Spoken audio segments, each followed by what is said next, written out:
Hey everyone, we are here for our part two, Shira, Why Adults Are So Obsessed About the Show. And we're here for the spoilers version. So if you have not seen the show already and you would like to watch the show, hit that pause button and watch the show first before you come back to this video, because we're going to talk about our favorite characters and why the show is so great and kind of recap some of our favorite parts about the show with spoilers. So we're going to go around and introduce ourselves. We're going to share our favorite character and our favorite ship.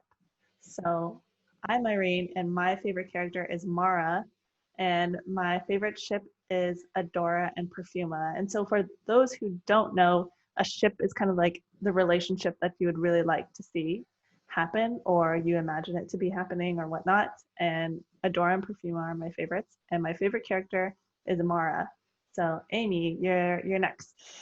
Hey, I'm Amy, and I feel like my favorite characters would be between Adora and Madame Razz. And then my favorite, or a ship that I would like to see, is Adora and Huntara. I feel like, yeah, anyways.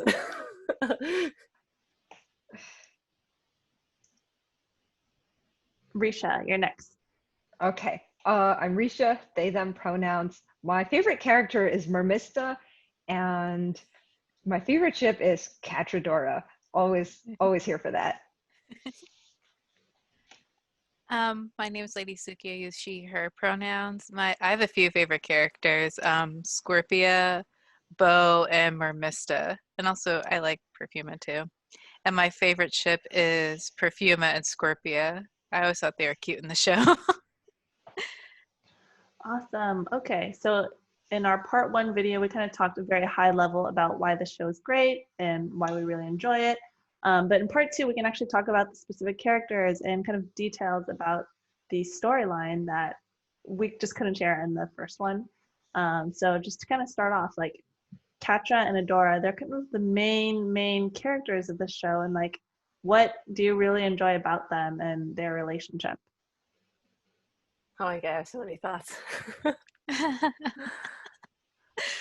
Because right before this, I watched the episode "Save the Cat" from season 5, and just like my heart, just like just shatters. Just like watching, I think throughout all 5 seasons, you can tell like how much Catra loves Adora.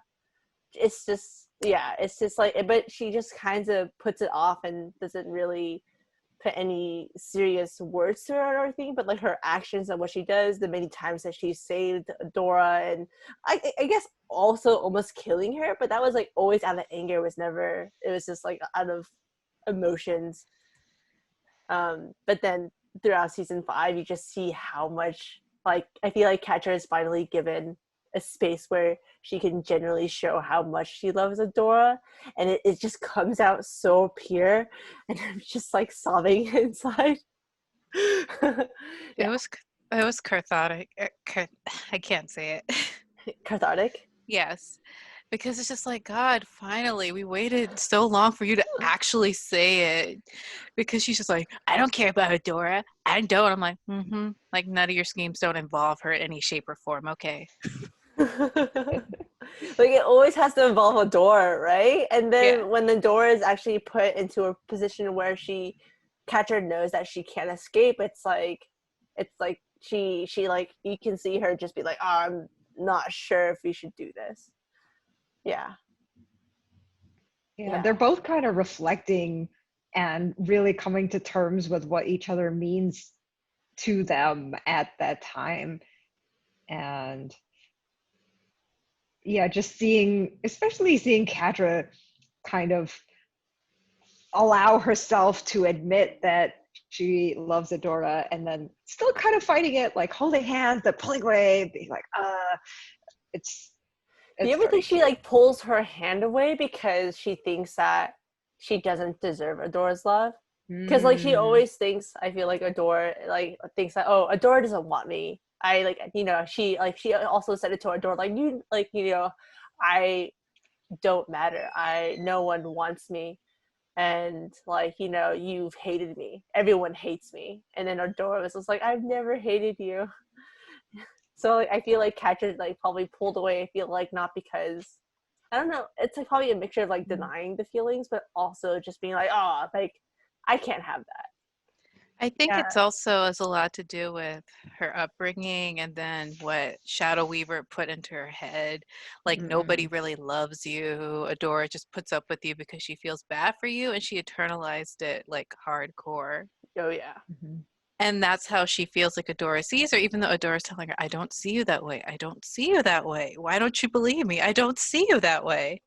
And then the first like 3 or so seasons, she just pushed Adora away so hard, even though Adora tried to bring her into the fold from the very beginning. But Catra's choices pushed her away from Adora for most of the show, which is kind of sad to watch. I feel like Adora in a way is like similar to where she also denies herself love.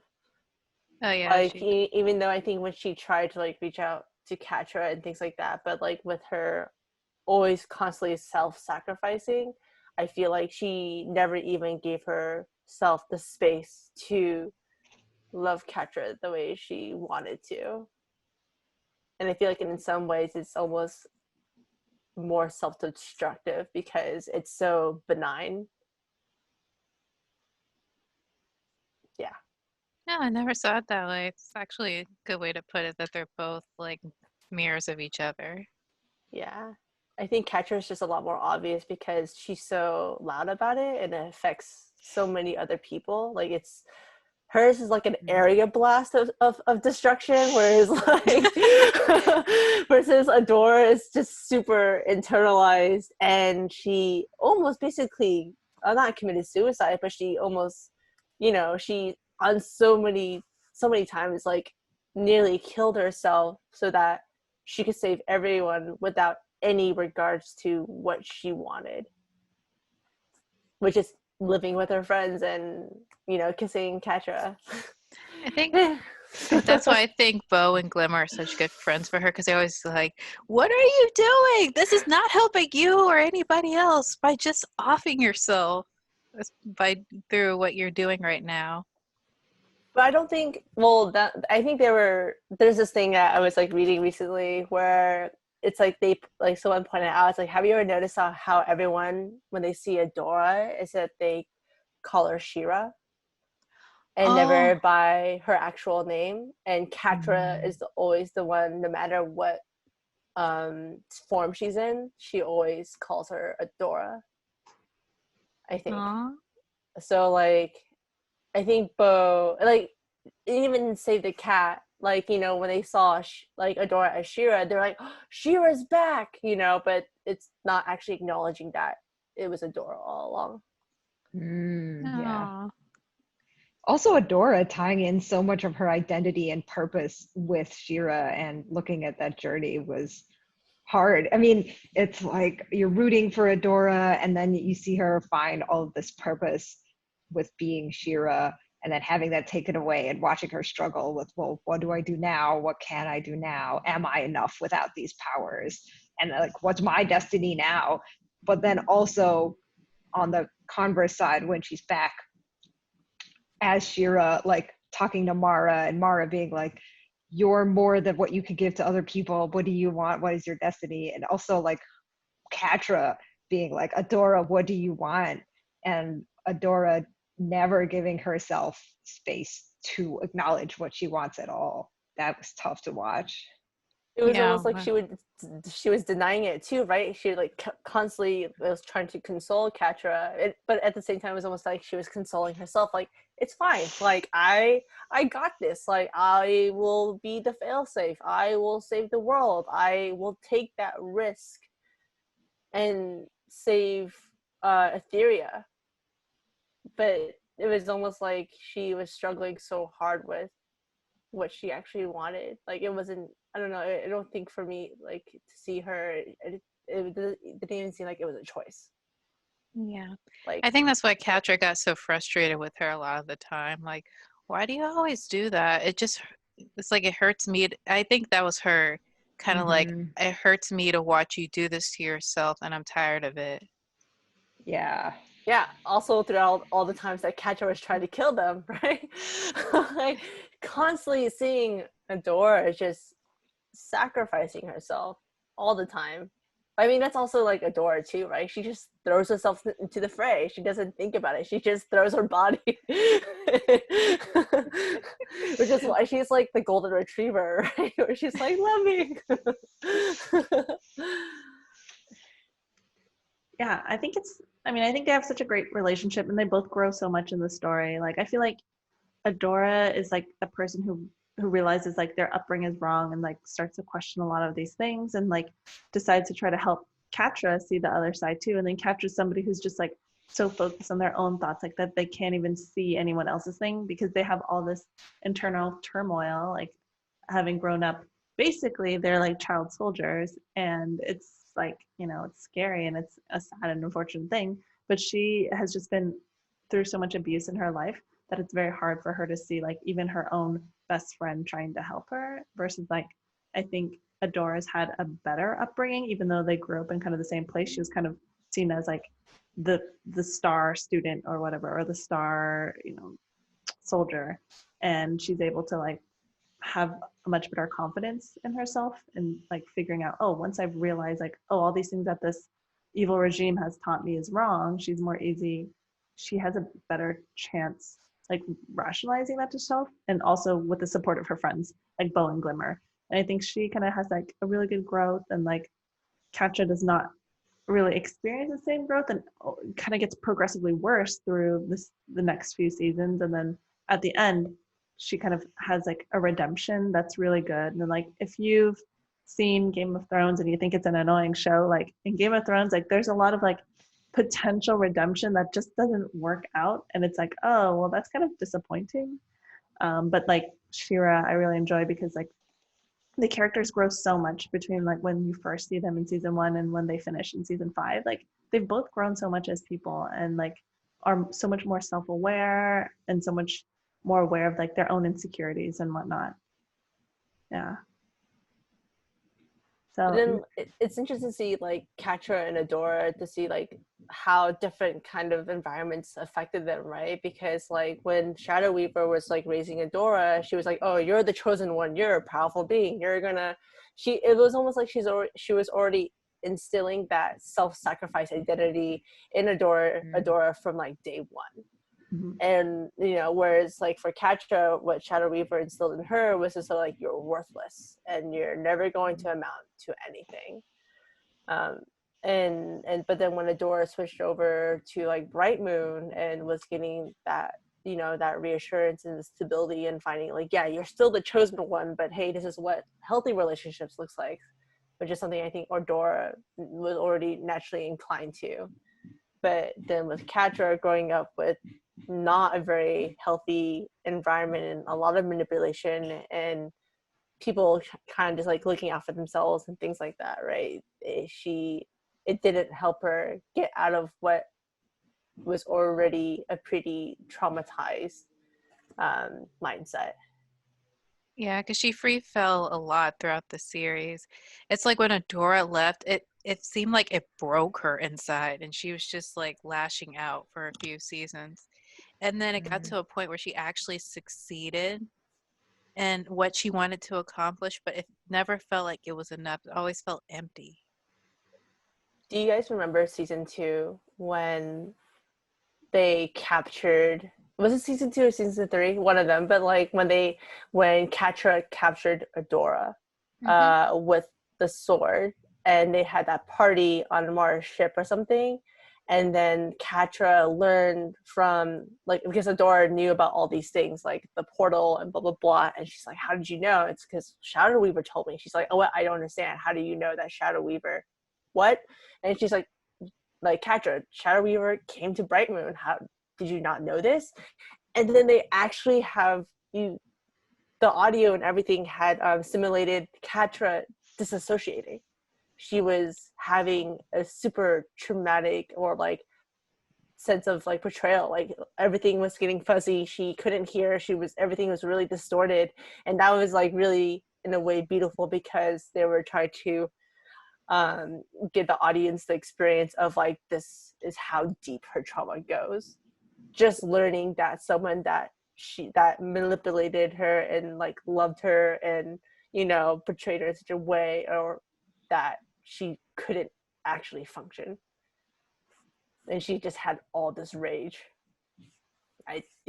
It's like, this show is so good. Yeah, and in that moment, she could have just been the queen of the Crimson Waste and could have lived there happily with Scorpia, but she was so mad at the betrayal because she was tricked by Shadow Weaver, and then Shadow Weaver left for Adora, who Adora is like, everyone loves Adora, and Adora abandoned her. Like, she just like loses it. And Like, everyone abandons her, like no matter like how well she did, even in the Horde, she got abandoned and betrayed, and it was almost like she had nowhere to go except to lash out. Yeah, and Hordak eventually, like, it got to a point where Hordak loved Entrapta more than Catra, and Catra was so pissed that she tried to off Entrapta. I was like, wow. Wow. Yeah. It's like, it's both really frustrating because you like Entrapta and you're just mad that Catra would do that, but it's disheartening because you know where all that anger is coming from. Yeah, it was so hard to watch Catra in season 4 struggle with her self-worth and abandonment issues, where it was just like, Adora left her, Shadow Weaver left her, and then Scorpio leaves her, and I'm And like, then Double oh Trouble leaves her no. too. Yes. Yeah, Yeah. all like significant, and then also all of her peers, because like there would be times where like basically she kept on like digging herself into a deeper grave, treating them more poorly, and she was expecting them to come back. Like, you should be doing all these things for me, and they're like, no, we have no loyalties to you because you've been a big ass. Yeah.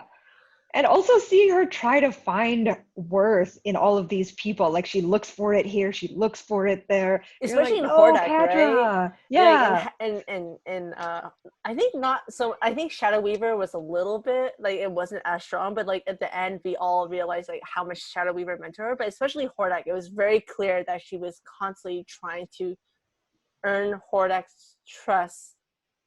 I'm thinking It's too, more, because, it's like respect. It's was like, like, she yeah. wants somebody to tell her, you did good, you're worthy, I'm proud of you. Like, she wants that, but she never gets that. And she never gets that, and it turned into Yeah. this manipulation of like, well, then if like, you know, if me not getting affirmation is what love is, then I'll do the same thing, I guess, right?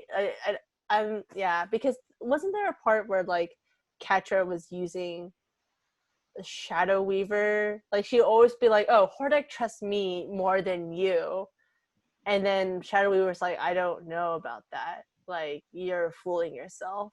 And I think that was like kind of what you're pointing out, where like that was Catra trying to figure out her self-worth, or like, what is self-worth.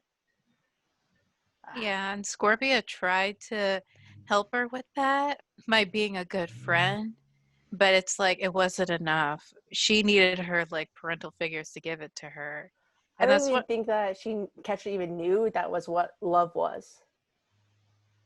Sorry, I just totally interrupted you. No, it's okay.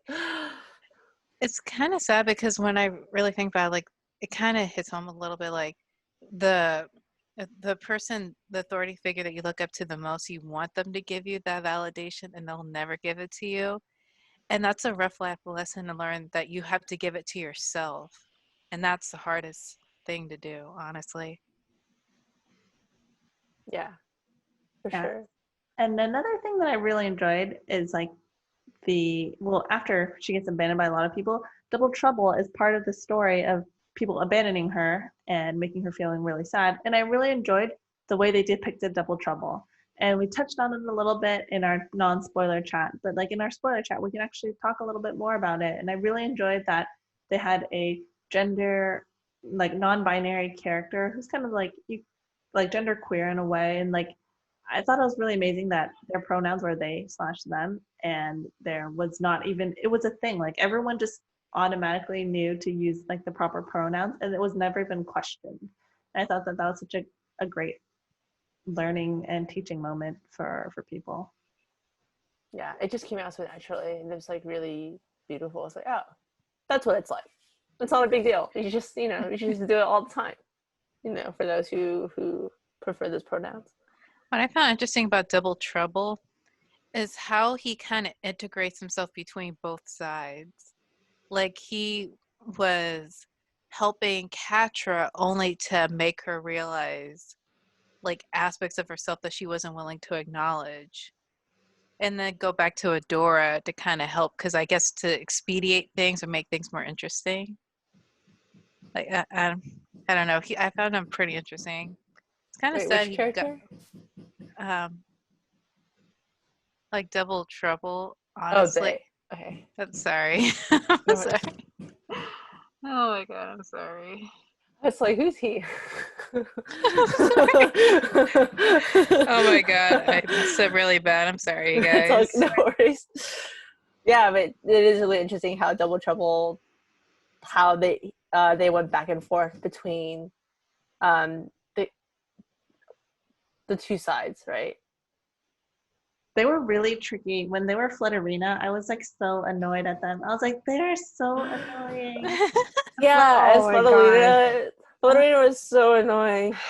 Oh my gosh, Flutterina was so annoying. Every time I watch Flutterina on screen, I'm like, oh, this is so infuriating. They're just trying to get like, and I thought that was a really interesting point where they were really preying on Glimmer's insecurities to try to ruin Glimmer and Adora's relationship, which was like Yeah. really intense. Like it was very sad. But that episode where they discover that Flutterina is like the mole was so funny. Like the reading things and like trying to like flash like a spotlight on the different people they were interviewing. It was so funny. And that was a great Mermista scene. So like Mermista fans are probably like, oh my god. That's why Mermista's funny. She's like, okay, we're gonna play Clue, but with each other. We're gonna find out who the mole is. And also Mermista does that in season 5 where they all dress up to go to the soiree. Like Mermista has this obsession with this like detective thing, and it's so good. Like crime noir stuff. And I'm just like, this is so extra, but I'm here for it though. Yeah. That was super Yeah, but I loved like watching Double Trouble just go in, reap havoc, like doing what they do best, doing it well. It was cool to see them, but also you were just like, oh my god, characters, they're destroying everything. Like, it was great. And the best part about Double Trouble was they're still like clinging on to some sense of morality. Like, I'm a villain with morals. Oh yeah, at the end when like everyone's like hurrahing and like fighting back against the horde, like Double Trouble, they're just they just push those two like soldiers off the cliff. I'm just like, oh, Double Trouble, you do have some morals. Like, like if it's for the sake of like killing people, sure, I guess. Well, they were pretending to be a Hordak clone, but they decided they didn't like it. So there's that one. They're like, oh, it's pretending to be a Hordak clone, but it's pretty boring. So I'm kind of done with that. Yeah. So funny. Did you ever realize that, or like see that when like Katra was trying to play along with like Double Trouble, be like, yeah, wrecking havoc, it's like fun, but then I think Katra finally learned that she was like, no, this actually kind of sucks. Like, I don't want to be doing this anymore.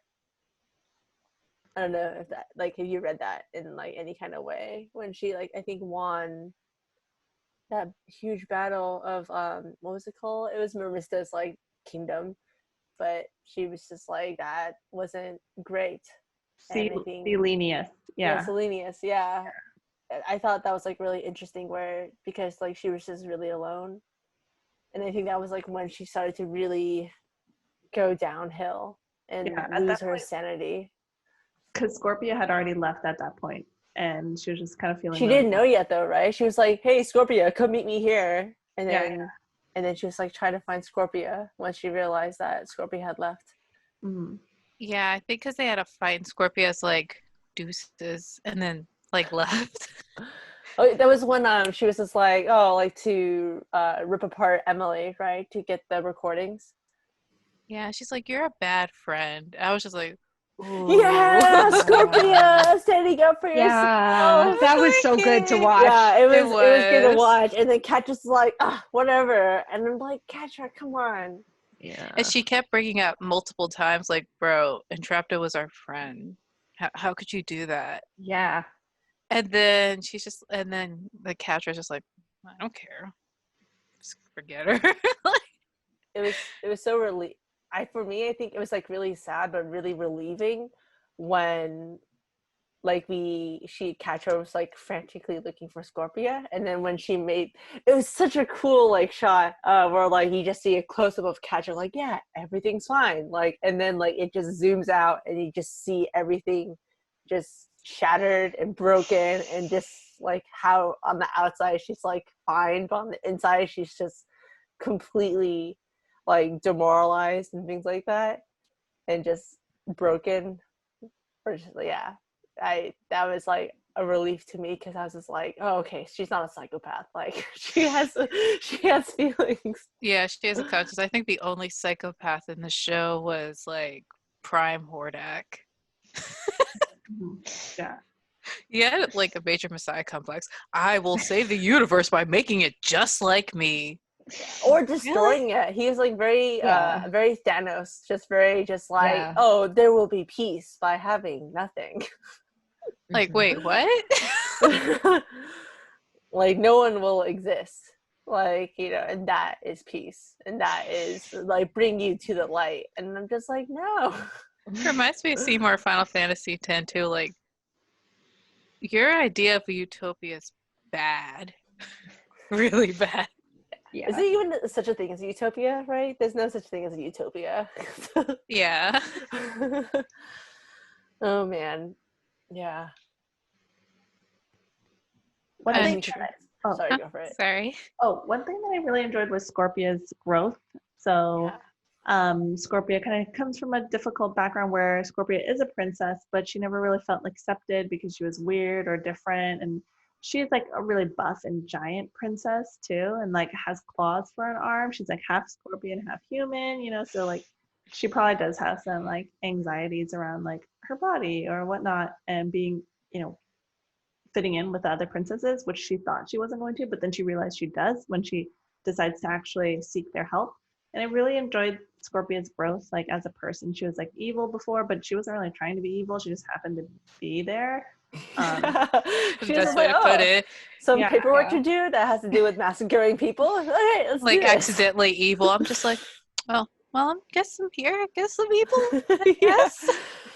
Yeah. Scorpia going to Bright Moon and interacting with Frosta was so cute and also heartbreaking when she finally finds like a real friend and she has positive interactions. I'm like, oh, Scorpia, everyone wants that for you, and now you have it. What I thought was interesting was like her origins. Like, her family was forced to relinquish their gemstone to the Horde. They were massacred. Yeah, so like all her power was stripped as a princess, and like her whole character arc was her regaining her power as a person and as a princess, and she was incidentally one of the most powerful ones. Yeah. I never watching through the show again and like just like seeing the little clips and stories. Like, I don't know how Scorpia is so positive, or like maybe she was too young to recognize it, but like there'd be images of like, I think there's like super quick images of basically her whole family like laying on the ground, I think with her like, or her one of her parental figures or something, or her, I think her grandfather in like chains, just with his head shoved to the ground. Like, it's pretty like messed up. Like you can see all of her kingdom and like her people like dead on the ground, and I'm just like, wait. Yeah, I don't know how Scorpio is so positive. Yeah, now that you bring it up, I'm just like, how did you keep yourself sane in the midst of everything? Her daily Yeah. affirmations. I want Scorpia's like backstory, like how did she become who she is and what exactly happened to her family. I don't know. Also, were her parents queer? They looked like two Yeah, female, she right? looked like she had two mothers, I think. Oh, really? It looked like an Asian man and a whitish looking woman. And I don't know. That was my interpretation of the picture. It was a very quick picture, but she says like hi. She looks at them in the morning as part of her like morning ritual. I think she does is somewhere I might have read that she was like depicted as being half Asian, half white by one of the artists or something like that. Yeah, I can see that. I can see that too. she has an undercut. She's kind of different, like looking. So I thought that was like pretty cool. I thought she was So she had a great cute. story where she also decides to stand up to her abusive friend. I would describe Katra and her relationship as a very abusive, and she decides to stand up to her and like leave. And it's like, I think it's a good theme of like, if you're in a really bad situation, you can always like walk away or at least attempt to walk away. And she does. So I really enjoyed that. And she forgives at the end, I think. So like, it's all good. Everybody's all happy at the end. She forgives Katra for what she did. She's such a good person. Oh my god. Majority of the stuff she went through would have made people more bitter, more resentful, angry. For sure. Man. Yeah, Scorpio is such a great character. But she also, I think, was really, really smart. Like, her emotional intelligence was pretty high. Because, like, there'd be little things like, oh, man, like, leaving Catcher behind, man, that's going to really mess her up. Like, or, like, you did what, right? Like, I think she, like, could read the room pretty easily. Oh, yeah, like when Swiftwind would look at the sky for Adora every night in season 5, like she kind of knew. She just came up, was like, what are you doing? And offers a supportive shoulder. Or even in one of the earlier seasons, she kind of sneaks up on Katra and is like, Katra, I know what you need. And then she wraps her in a blanket and cuddles her. Yeah, which is what I think Katra actually liked it, you know, but she wouldn't let herself, you know, be vulnerable. Katra's such a tsundere. Oh my gosh. Tsundere? It's a term used in anime for someone who acts like they don't want things, or they act standoffish, but they actually do. Yeah. Okay, that's a great term. Another character I wanted to bring up is Entrapta. So Entrapta, I thought, was a really cool character because they show a woman who's really interested in technology, a woman who's like a scientist, like a woman who's like very kind of strong in her own way and wants to do the right thing. She's always trying to do the right thing, but she has a hard time reading people. And I believe that it was stated that she's somewhere on the autism spectrum. So I really enjoyed that different like depiction. And it wasn't even an issue necessarily about her. It was just like, oh, this is just who she is. And she is like this very nerdy person who is also has trouble reading people, but she's also really amazing and she invents all these things and she helps save the world. Like I really enjoyed Entrapta's character. She was kind of scary at first because like, is she evil? Because she's just so chaotic. She's not really necessarily evil. She was just on the side of like wanting to break through and make more scientific discoveries. So yeah, she's all about the science, not so much the people aspect. She's like, oh, that's bad, isn't it? Yes. I actually found her endearing, like her character. And I also felt kind of sad because she said, well, I don't fit in with the other princesses either. I think that's why her and Scorpio were able to get along so well, because Scorpio accepted Entrapta so readily. It wasn't an issue of, oh, you're doing this wrong, or why are you so focused on your work and stuff. She wasn't criticized. She was just welcomed. And then I think she felt like that with Katra too. But then when Katra was mad at her, she felt a little betrayed. Yeah, Scorpio even advocates for Entrapta in season 5, where she's, you know, pleading with the other princesses, like, give her a chance. And the other princesses are like, okay, fine. I love how Mermista goes up to Entrapta and is like, okay, geek princess, do your thing.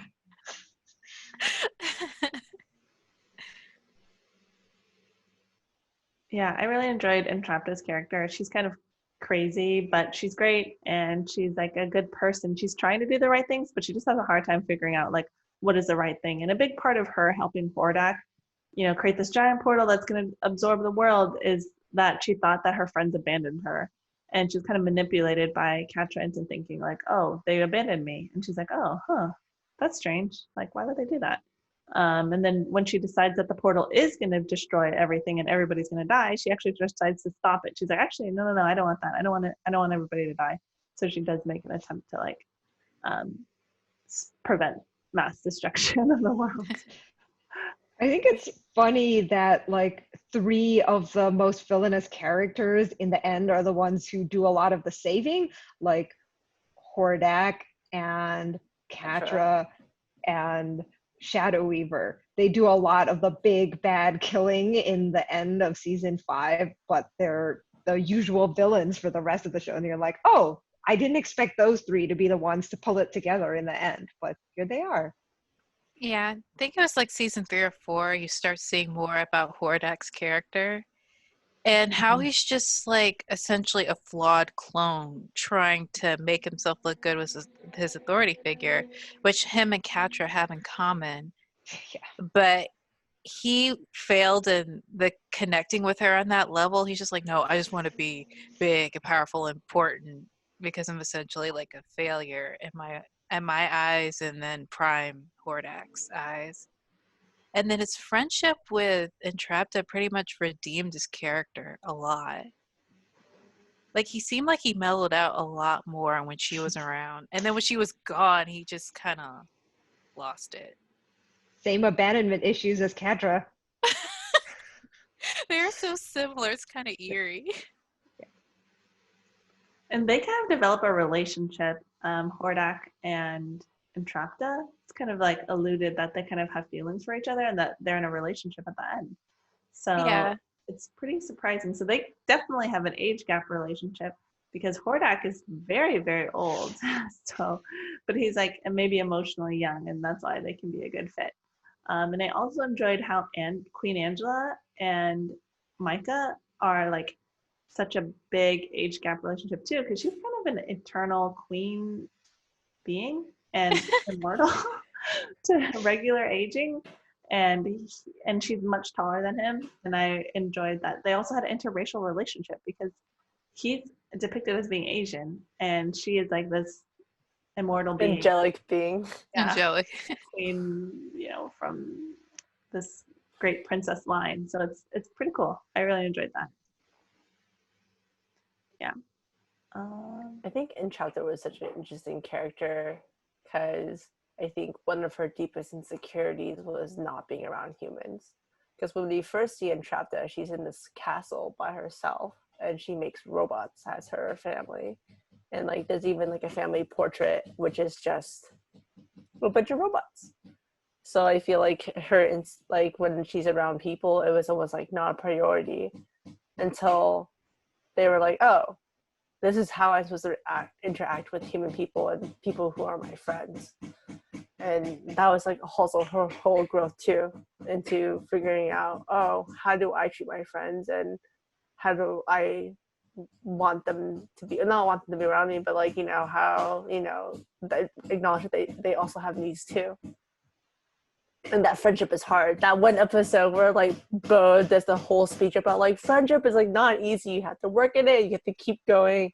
And then Trap there was this sort of like tech. He's like, did none of that like mean anything to you? But she's like, oh, but yes, it did, which is really funny. I think it's good because it shows like what people on the spectrum deal with, like in terms of trying to make connections and stuff and like doing social interaction. She was really trying, but it was hard for her. That was her weakness on Beast Island, right? Yeah. When she was being taken over by the sound, she's like, it's okay. I'll just stay with the tech and it's fine. I don't need anyone.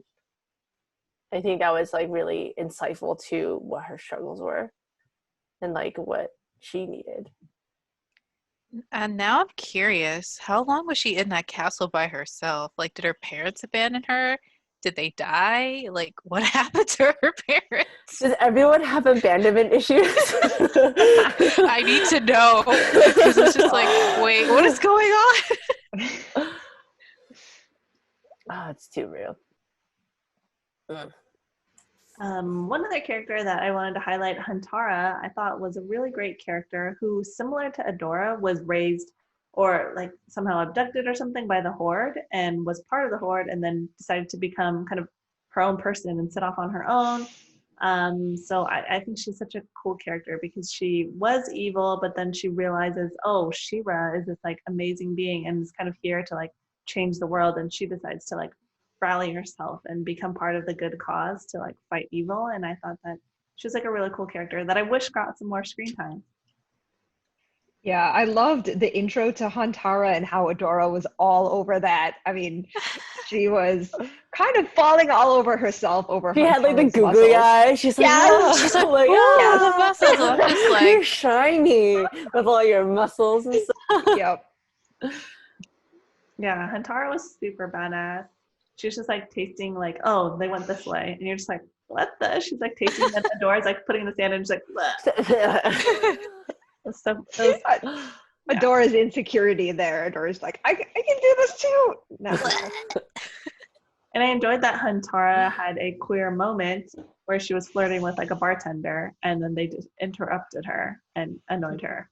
So I was like, oh, that's like really cool. She's definitely queer of some sorts. And her and Perfuma had like a good moment where they worked together to like kind of bring the ship back out from the Crimson Waste. And I thought that was really, really cool too. So she has a really good redemption and like character growth. Like she starts off evil and then becomes like a good person and then ends up like fighting with the princesses. She's like an unofficial. She was actually evil though. I feel like she's more like wasn't she like a merc or something? I feel like she was a survivalist. Mm-hmm. Yeah, just doing whatever she needed to do to survive, because that's kind of how it is down there. Mm-hmm. Yeah. And then one of the last relationships that I really enjoyed and wanted to highlight is Madame Razz and Mara's friendship. Like I thought that was such an amazing friendship. Like, you know, Mara was supposed to like report back to the powers that be that Madame Razz is like an intruder on the ship, but then she ends up sharing some sugar with her and like becoming a friend. Who's making her pie? Yeah. The whole episode was really sad. I'm just like, wow. Yeah. I wasn't expecting a feels train with this one. Yeah, it was so sad. Also, I love Mara. Mara's a great character. I wish we got to see a little bit more of her, but it makes sense given that she's not the current She-Ra. She's dead.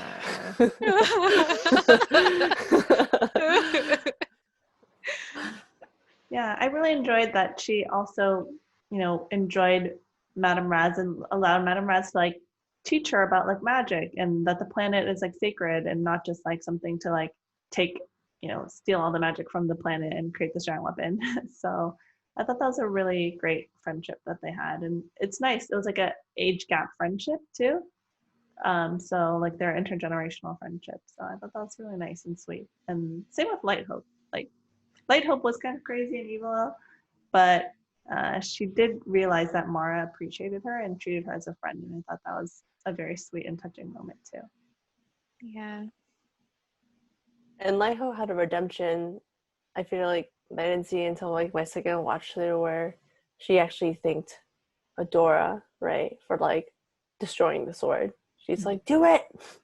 Mm-hmm. And then she's like, thank you. I'm like, oh, Light Hope's still there. She's still a decent program. Mm-hmm. Yeah.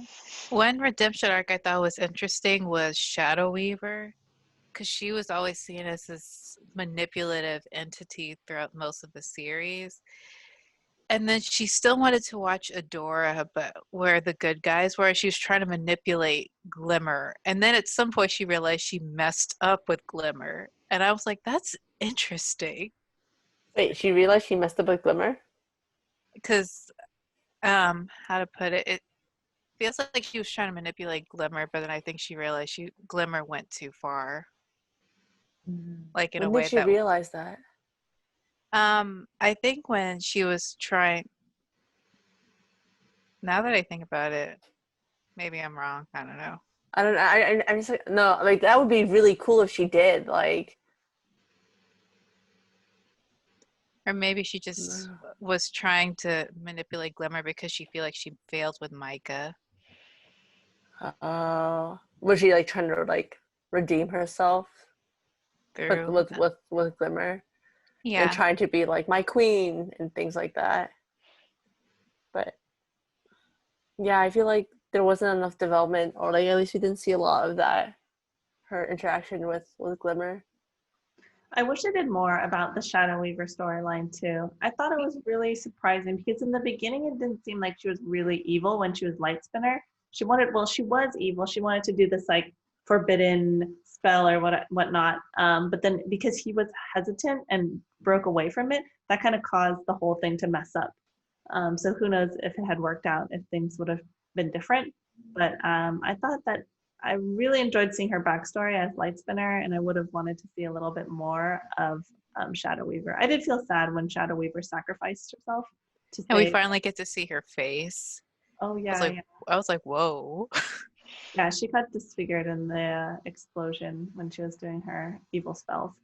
But she had already covered, or her whole face got disfigured, right? But we never got to see her mouth either. Yeah, so that was. I wish I could have seen more, but I know Shadow Weaver was like some people are conflicted. I read some things online about Shadow Weaver not really just taking the easy way out by like not really apologizing and repenting or whatever, or like really trying to ask for forgiveness by just doing this one big act. But I thought of it as a redemption piece, a move of redemption. I did like how she like finally just acknowledges and gives in. Like Catra and Adora have to go together because neither of them are ever going to leave the other one. So she has to be the one who does this so that they can go do the thing. Like taking herself out of the equation sort of thing. Yeah. Like, you can move on because I'm going to leave. Goodbye. The whole fight scene was pretty epic. Mm-hmm. Yeah, that whole episode, damn. I felt another moment that was kind of short was like Micah and Glimmer being together. It wasn't long enough. I was just like, dude, I waited 5 seasons for this reunion. Why is it so short? Yeah. That was pretty anticlimactic. But like I think it also was probably like felt really real. Yeah, because it's just like, hello, man, I have not seen for a very long time. Yeah, I wish they had infinite time to just make sub episodes of all these things because we were just really want the backstories of all of these things. I mean, I think they did really well with the time they had, but Yeah, we think, definitely always want more. Yeah, I think Netflix only had like a certain amount of slots for like seasons, Yeah. and they can't renew anymore. I wonder if they're ever gonna do like a remake of He-Man and then She-Ra meets He-Man. Oh. I just want more She-Ra. That's what I want. I don't want no There's a He-Man. remake I of just want He-Man. She-Ra. Yeah. But I don't know if she's going to be on it, but I think they're doing a remake of He-Man as well. So No. Oh. cross our Because they're fingers. supposed to be Put that money twins. towards She-Ra. Animation is so expensive. Oh my god. Yeah, so I heard like with Steven Universe, apparently the Crewniverse said Cartoon Network was doing weird things with the scheduling because the show was supposed to have ended like a couple of years ago. But I'm glad that it got the ending that it did. Me too. It was so wholesome. It was. I didn't think I would ever be so touched by a TV show. But that's what TV shows are, right? They're showcases of our humanity and the potential and what could be or what is. Yeah, it's a good show when you cried or you're just like, I'll never forget this show as long as I live. Or it changes how you act. Yeah. That's a good show. Honestly, I would play She-Ra for like a LGBTQ friendly club at a high school. Yeah, I think for sure. I think it's definitely a good show, especially for young people who want to see other types of representation just seem very normal and no longer being like this weird thing or only a subgroup of people understand it, like a world where things can be better and even just like something they can talk to their friends about. So, I mean, I'm really, really grateful that this show existed. Does anyone else have any final notes to wrap up about this? Anything that you want to share? wouldn't it be so cool if everyone talked about every kind of show like She-Ra or Game of Thrones or, The Last Airbender or, Westworld, and they didn't discriminate based off of like who was majority in those shows. They just talked about it because of humanity and how they were able to relate and connect. Because we can all talk about friendship, love, loss, and trauma.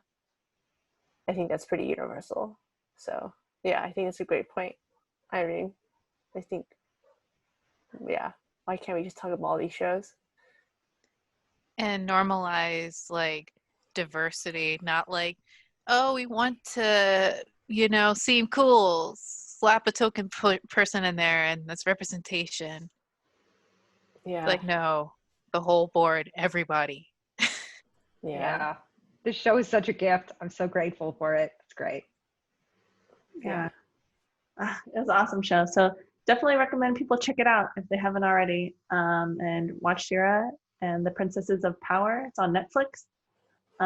Thanks all for coming. And if you want to find more videos or have any questions or comments, pop them in on the comments. But thank you again, everyone, for being on the show today. Take care. Thanks, Irene. Thanks for having us. Bye.